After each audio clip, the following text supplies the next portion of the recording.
Here at Novaco, they teach abuse survivors how to become self-sufficient. And so by the end of their program, graduates, about 30% of them, end up owning their own homes. Reporting at the Clarice Smith Performing Arts Center, I'm Elizabeth Gia for 9 News. Band, attend hot. Hit! Drum majors. Who's the best band in the land? Male, sir! Who? Male, sir! Is that a fact? That's a fact, Jack! Dismiss! Woo! There are over 100 USO lounges in the nation, serving the military who may not make it home for the holidays. And so the USO tries to bring a bit of holiday spirit to them. A lot of folks chose at that point to go home that day, and come to find out, like with every other event down here, when you try to go home early like that, so does everybody else. Hitting the road is just one of the many things a lot of us got wrong in last year's rare East Coast earthquake. Another thing we did wrong, we just stood still. East Coast residents don't know what to do in an earthquake. When the ground starts to rumble, drop, cover, and hold on. That is, drop to your knees, take cover under a hard surface, and hold on until the earthquake stops. When I talked to people after the earthquake, people said to me, I didn't know what it was. I thought I was in a terrorist attack. Or I thought there was a helicopter landing on my building. And so this is the reason why we are supporting the idea of a great shakeout. The Great Shakeout on October 18th will be the largest earthquake drill in U.S. history. At least 15 states are taking part, including D.C., Maryland, and Virginia. We have a danger in earthquakes, in multiple hazards, that we need to become more and more informed about. And if we can't predict when they occur, we can't determine the size and magnitude, we can at least prepare for them. In Washington, I'm Elizabeth Gia for 9 News Now. I saw 2 males enter G's Market today on Water Street Northwest, but no one showed up to represent the store at today's hearing before the district's alcohol board. The store is charged with selling alcohol to a minor. Its other offense, failure to take steps necessary to ascertain legal drinking age. Attorney General Mike Stern sat by himself in front of the alcohol board. On Wednesday, he represents the district in this case. He says G's Market has not made any contact with the Alcoholic Beverage Regulation Administration. He represents the board only that the assigned Attorney General, Ms. Samuels, has not spoken with the licensee, and we do not know about their whereabouts. The ABC board chairperson, Ruth Ann Miller, briefly talked with other colleagues before setting the trial date for G's Market, April 11th at 1:30 p.m. 9 News Now has not only been looking into this store in the district. Early February, 9 News Now investigated Town Square Market on MacArthur Boulevard, Northwest. Our cameras caught minors buying alcohol. That store's owner has since been arrested, and the store's alcohol license is up for renewal at the end of March. In Washington, I'm Elizabeth Gia for 9 News Now. There isn't an outward discrimination, but there's an underlying discrimination in terms of your age. Why would an employer want to hire somebody that's 60, 61 years old when they can hire somebody that's 24 or 25? 2 years ago, Julius Prince found himself homeless and in need of a job. You know, I filled out a lot of applications online, okay, and a lot of times is if you go to a program or someplace and you get an inside contact person, that helps precipitate you getting hired that much quicker. Prince found AIM Hire, a job placement program under Community Council for the Homeless at Friendship Place. The program helps the homeless rebuild their lives by preparing them for the job search process. We have some folks also who need to learn how to interview for a job, how to present themselves, what to wear. We actually help people get dressed for interviews if need be. We do every possible thing to make the person successful. AIM Hire's workshops allowed Prince to polish his resume, know what employers were looking for, and practice mock interviews. I found the program to be very uplifting. After 6 months of unemployment, Prince now works for the Marriott as a bellman. He's a very motivated individual, very diligent in his efforts. He maintained appointments with me, made sure to follow me all the time, and just did a good job at the interview. Prince has been outstanding at his job, getting the Employee of the Month award last May. It's not embarrassing or downtrodden to fall, but to stay there is what is perplexing. You got to get up. In Northwest Washington, I'm Elizabeth Gia for 9 News. All I want to say is that we are the best band in the land. Drum major Terry Thompson lets everybody know what his bandmates, all 255 of them, are feeling. This is amazing. I mean, this is the parade. Well, one of my friends, Kevin, was in the office when Dr. Sparks got the call. And so he dropped into my apartment and said, "Hey, I guess what I just found out." The mighty sound of Maryland will march in the 57th inaugural parade.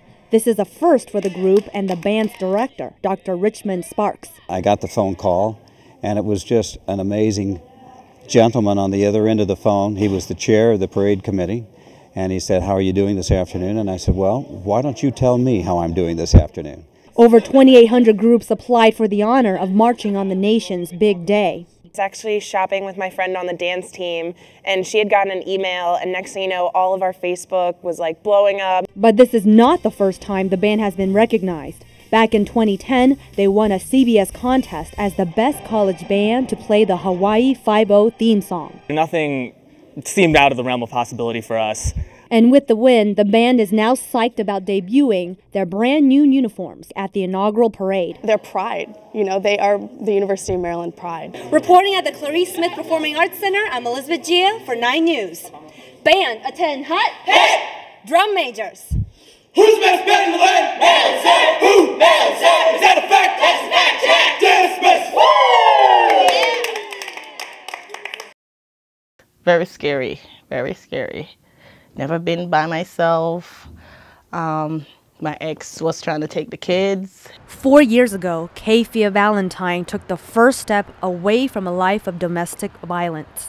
My husband kicked me out, have 3 kids. I'm going to a shelter, and they kind of placed me in Novaco. Novaco is a nonprofit organization in Fairfax County. It's dedicated to help survivors recover from domestic abuse. People end up oftentimes getting into a cycle of abuse without even realizing it, and then it escalates. So it doesn't go away. Somebody doesn't walk down the hall or walk into a house and hit somebody. It usually starts with yelling, screaming, manipulation. The first step toward breaking the abuse cycle is providing transitional housing. It was a 3-bedroom apartment, living room, dining room, 2 bathrooms. Here at Novaco, they teach abuse survivors how to become self-sufficient. And so by the end of their program, graduates, about 30% of them, end up owning their own homes. Novaco's wide network of church and community sponsors provide many classes and counseling for female survivors and their children. The demand is high. We only serve about 20% of the need. So we're constantly looking for volunteers and donations. In 3 years with Novaco, Valentine learned many life skills like financial literacy and career planning. They helped me find a house. They helped me get my kids. They helped me learn how to drive.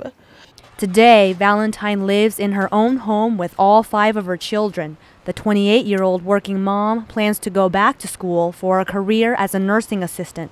Don't stay in a situation that is you're thinking, if I leave, I'm going to lose everything, because your life and your kids are more important.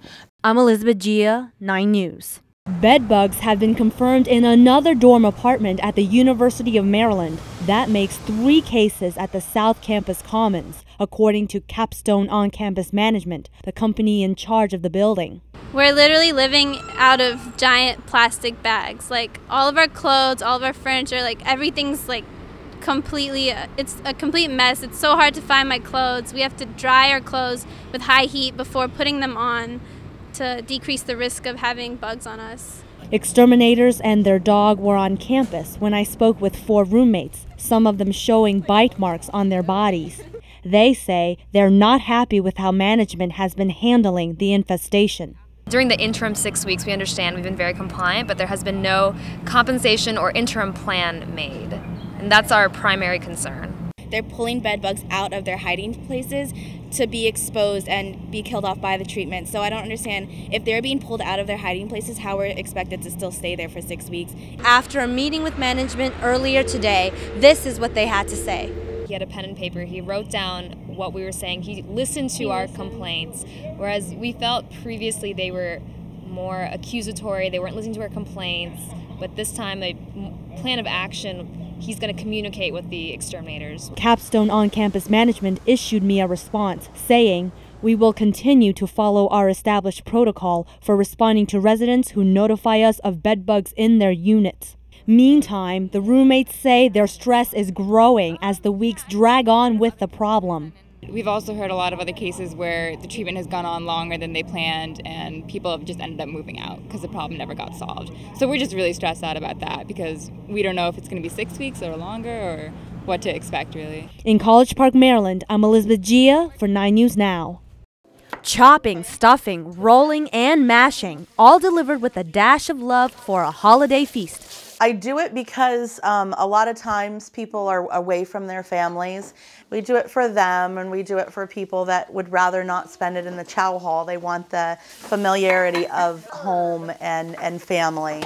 Cecilia Herrera and her family have been cooking for service members unable to leave post to travel home for the holidays, and this year she's expecting a dozen of them. We get to meet so many different people, and it really makes the sense of community stronger because everybody's coming together. It's really awesome for my children, like I said, to be exposed to guys who have incredible stories and they have a lot to learn from them. Herrera says she knows firsthand just how hard it can be when you've just relocated. Her husband is a sergeant in the U.S. Army, and years ago, she says a friend gave her a USO holiday basket.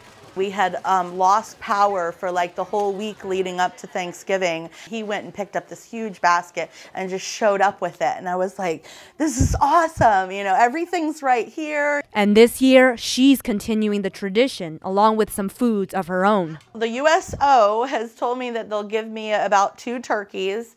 So I'm going to prepare at least those 2 turkeys, a salt ham, a sugar ham, probably 7 or 8 sides, stuffing, mashed potatoes, green beans, but then other things like spanakopita, the spinach pie. I usually do like egg rolls. But to families like the Herreras, the USO's Turkeys for Troops means so much more than just food. To know that somebody is like reaching out to us as military members, you know, that just shows how much they appreciate us.